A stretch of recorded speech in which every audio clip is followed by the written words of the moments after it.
Surprise interview breaking tonight from the New York Times. He says there was collusion with the Russians and the Democrats, a lot of collusion. New York Times reporter Michael Schmidt then says dossier, and Trump responds, starting with the dossier, but going into so many other elements, and Podesta's firm. Let's get right to it with, as promised, Joy Reid, host of AM Joy and MSNBC national correspondent, and the woman holding down the anchor chair when this came across. Yeah. I have so many questions for you, but first on the collusion. Yeah, I mean, and we wiped our whole plan just went out the window, as Donald Trump is wont to do. He is sort of almost sort of a news editor that tries to like scramble our plans. And I love that we are the highlight pen twins today. You know, we've got this going on.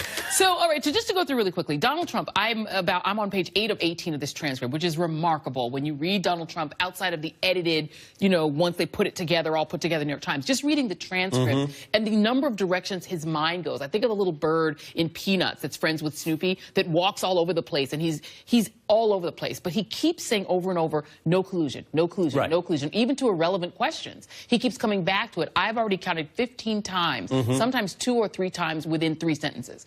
So he seems to be fixated on that. He seems to be fixated on going back to his election, which he does no matter who he's talking to, whether he's at the FBI or whether he's, I don't know, dedicating a ship. He'd go back to, I won the election because I am just the master of the Electoral College and I know how to win, and he goes on and on and on, and that the collusion idea is just the Democrats making excuses. His mind is almost, it's as if he's sort of stuck in time, and he can't get past the night of the election, and he keeps coming back to it over and over again. Well, and that goes to, again, I don't do a ton of emotional analysis, but it does seem to be a happy place for him. Yeah. And he says in here that he understood the Electoral College, that he understood where to go. He was going to Maine 5 times because the way Electoral College works, while he says Hillary Clinton was running like she was pursuing the popular vote. And that is absolutely ridiculous. I mean, anybody who watched the campaign, he was going wherever he thought he could get a big rally and make it back home to Trump Tower by bedtime.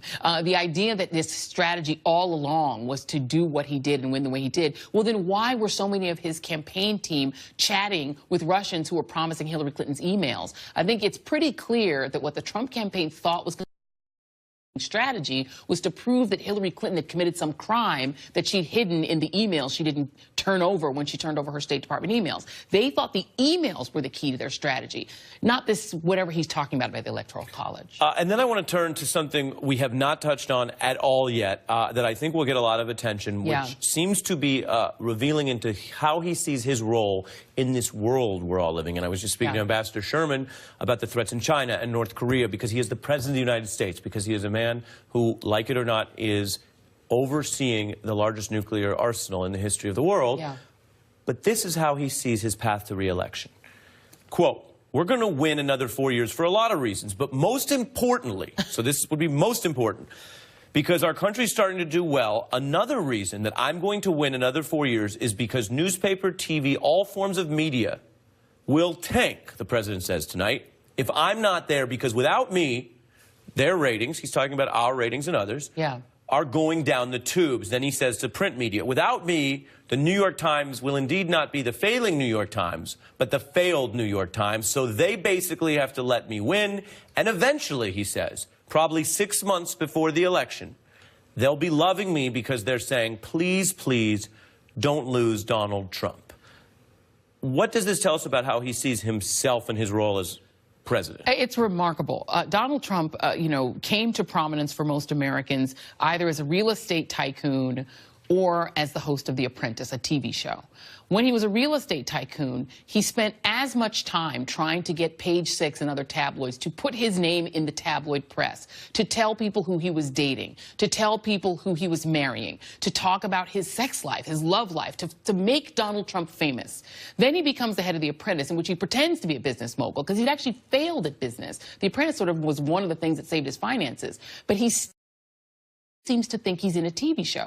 Donald Trump is one of the least opaque, most transparent people we've ever had as president. He tells you exactly what he thinks. And what he just said there is that he believes himself to be the lead character in a television show, and that without this television show's ratings, America itself will tank. All of the media will tank without Donald Trump as the star of his own TV show. That is not the job of the President of the United States. It's not a TV show. As you said, It is the person with the nuclear codes. And I don't think Donald Trump has yet understood the gravity of the office. He still thinks it's a show. He thinks that people are watching his TV show rather than, if people are watching more TV and more cable news and reading more New York Times, it's because they're terrified of Donald Trump.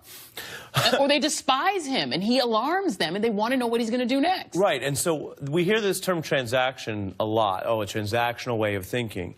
He is presupposing a national transaction where he is the product, the media content being sold. I mean, I think more than anything I've seen this year, this is the most direct statement that he doesn't see himself as the chief executive officer. He actually, in his own mind, sees himself as the chief content officer. But he's the content officer, and he also doesn't understand the sort of servant leader model of the president. The president of the United States is the employee of 326 million people. He is not a television product that's being sold by the New York Times and MSNBC and CNN. This is not a show, and I don't think he understands the gravity of the role that he's taken on. Being president is a burden. Being president is a responsibility. Amen. You are the servant leader of the United States. You are not a product on TV. Right, and if all you care about is money, and there are people who do, which means they shouldn't be in public service, we can go back to the famous Jay-Z maxim, I'm not a businessman, I'm a businessman. But here you want to say,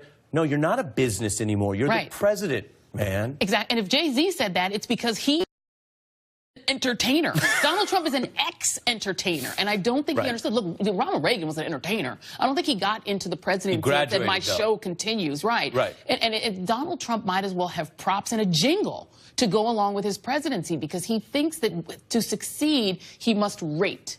No, to succeed, sir, you're supposed to lead. You're supposed to make the country more respected in the world. He's made it less respected. You're supposed to advance the economy. It's the same economy that Obama left him. He has not materially improved the lives of Americans. He's terrified immigrants. He has rolled back protections for LGBT people. He has rolled back any thought that we're going to do criminal justice reform. He has put communities who are vulnerable in fear. He has allowed neo-Nazis to openly march in the streets. They've taken off the hoods, put on Brooks Brothers suits, and declared themselves to be allies of the President of the United States. Dude, this is not a TV show. He's not an entertainer, and he does not understand that. Joy Reid?